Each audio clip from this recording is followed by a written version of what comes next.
maka lembaga filantropi pertama di dunia adalah Carnegie Institution. Lembaga filantropi ini didirikan oleh Andrew Carnegie pada tahun 1902 untuk mendanai penelitian ilmiah dan memberikan dana pensiun untuk para guru.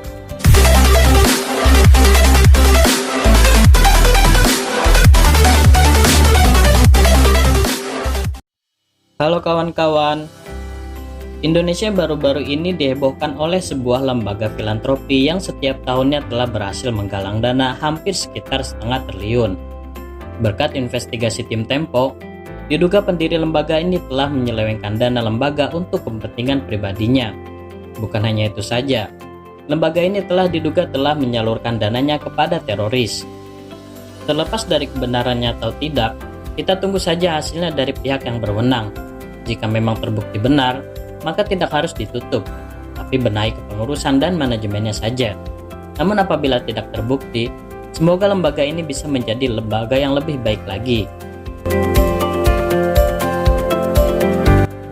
Filantropi berasal dari dua kata Yunani, yaitu philos yang artinya cinta, dan anthropos yang berarti manusia. Dengan begitu, makna filantropi adalah cinta pada sesama manusia dalam artian peduli pada kondisi manusia lainnya, sehingga menyumbangkan waktu, uang, dan tenaganya untuk menolong orang lain. Namun istilah ini umumnya diberikan pada orang-orang yang memberikan banyak dana untuk amal. Biasanya, istilah filantropi ialah seorang kaya raya yang sering menyumbang dana untuk kaum miskin. Menurut Hamid Abidin, Direktur Eksekutif Filantropi Indonesia, dalam perkembangannya, filantropi kemudian dimaknai sebagai upaya untuk berbagi menyalurkan sumber daya dan berderma secara terorganisir untuk kepentingan strategis jangka panjang dan berkelanjutan. Hal yang menarik dari kegiatan filantropi beberapa tahun terakhir ialah sisi pemberdayagunaannya yang makin luas. Contohnya, untuk filantropi keagamaan kini bukan hanya terbatas pada pembangunan masjid, bencana, atau membantu anak yatim saja, tetapi sudah masuk ke ranah yang lebih strategis. Misalnya, untuk pemberdayaan ekonomi, perempuan, anti korupsi, advokasi buruh migran, pemberdayaan buruh, dan lain sebagainya. Dalam pengelolaannya di Indonesia, berdasarkan data filantropi Indonesia terbagi menjadi 5. 1. Family Foundation atau dikelola oleh keluarga, seperti Eka Cipta Foundation, Citarsa Foundation, Yayasan Haji Kala, dan lain-lain. 2. Corporate Foundation atau dikelola oleh perusahaan, seperti Adara Foundation, Yayasan Dharma Bakti Astra, Danone Foundation, dan lain-lain. 3. Religious Based Foundation atau dikelola oleh lembaga agama, seperti Dompet Duafa, Yayasan Buddha Suci Indonesia, Wahana-Vis Indonesia, dan lain-lain. 4. Media Massa Foundation atau dikelola oleh media massa, seperti Pundi Amal Peduli Kasih SCTV, Dana Kemanusiaan Kompas, Yayasan Menjalin Kasih MNC Peduli, dan lain-lain. 5. Independent Foundation atau dikelola oleh pribadi, seperti Yayasan Kehati, Yayasan Tifa, SOS Children, dan lain-lain.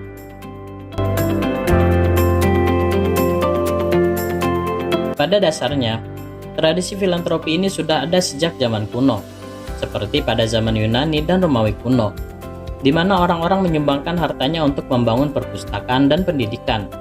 Lalu pada zaman Mesir kuno, di mana orang-orang menyumbangkan tanahnya untuk dimanfaatkan pemuka agama, dan masih banyak lagi. Nah, ternyata ada aksi filantropi sejak 14 abad yang lalu dan masih eksis sampai sekarang, bahkan sampai-sampai memiliki hotel bintang 5. Wow! Mungkin sebagian dari kalian ada yang sudah familiar dengan kisah ini. Ya, ini adalah sumur wakaf Utsman bin Affan yang bernama Sumur Raumah. Kalian bisa cek ya artikel-artikel yang menceritakan tentang kisah Sumur Raumah. Dalam perkembangannya, berawal dari sumur hingga menjadi kebun kurma yang sangat luas. Di masa Daulah Turki Utsmani, kebun wakaf Utsman itu dirawat dengan baik. Setelah kerajaan Arab Saudi berdiri, perawatan kebun tersebut berjalan semakin baik. Di kebun itu tumbuh sekitar 1.550 pohon kurma. Kementerian Pertanian ditunjuk oleh Kerajaan Arab Saudi untuk mengelola hasil kebun tersebut. Uang yang didapat dari panen kurma dibagi menjadi 2. Setengah dari hasil panen itu untuk anak-anak yatim dan fakir miskin, sedang yang setengah lainnya lagi disimpan di sebuah bank dengan rekening tertua di dunia atas nama Utsman bin Affan. Rekening itu kemudian dipegang oleh Kementerian Wakaf. Uang dari rekening tersebut digunakan untuk membeli sebidang tanah di kawasan Markaziyah atau area eksklusif dekat Masjid Nabawi di Madinah. Di atas tanah itu telah dibangun Hotel Utsman bin Affan. Hotel ini berada di samping masjid bernama Utsman bin Affan pula.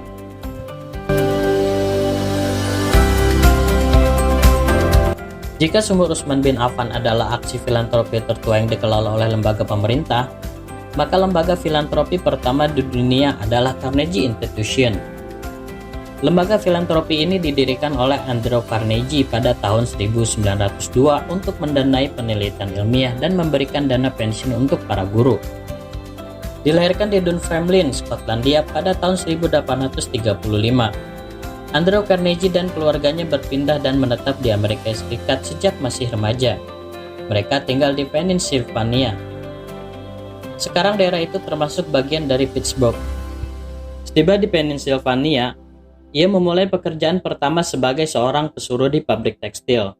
Ia menjalani pekerjaan sebagai anak pembawa pesan dan juga buruh pabrik sebelum akhirnya naik pangkat jadi seorang operator telegraf di Pennsylvania Railroad. Ia mendapat keberuntungan ketika Thomas R. Scott, yakni penanggung jawab pembangunan rel kereta api, kemudian mengangkatnya sebagai sekretaris. Ia makin terlatih untuk merencanakan hidup jauh ke depan. Ia berkonsentrasi pada besi. Tahun 1865, dirinya pun berani melakukan investasi. Dalam beberapa tahun saja, dia bisa menguasai dan memiliki saham perusahaan yang fokus untuk membangun jembatan besi, rel kereta api, dan lokomotif. Ia juga membangun pabrik baja di Sungai Monongahela, Pennsylvania. Perusahaan baja itu adalah Union Iron Works dan Keystone Brick Works. 10 tahun setelah itu, pabrik baja yang dia bangun itu menjadi pabrik baja yang terbesar di Amerika.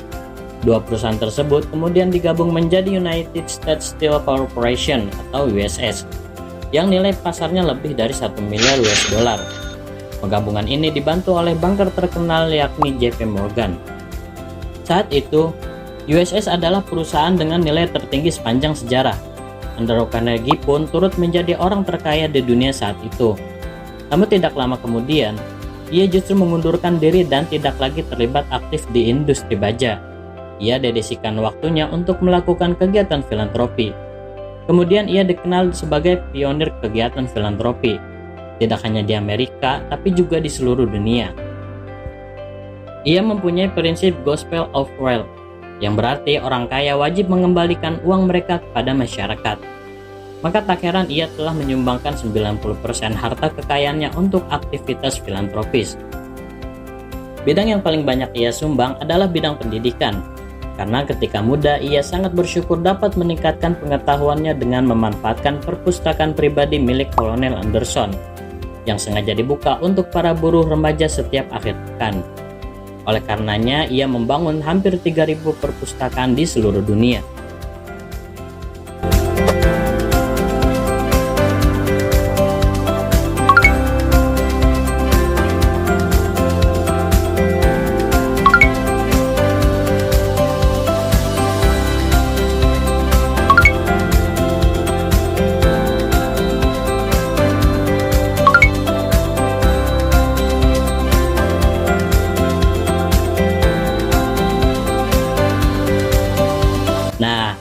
Namun tahukah kalian, Indonesia ternyata kembali dinobatkan sebagai negara paling dermawan sedunia oleh Charities Aid Foundation pada tahun 2021, di mana pada sebelumnya Indonesia menempati urutan pertama juga. Wow. Berdasarkan World Giving Index 2021, sebuah laporan tahunan yang diterbitkan oleh Charities Aid Foundation, Indonesia mendapatkan skor 69% karena telah mendapatkan 2 peringkat teratas dari 3 indikator yang menjadi ukuran World Giving Index, yaitu menyumbang pada orang asing atau tidak dikenal, menyumbang uang dan kegiatan kerelawanan atau volunteer.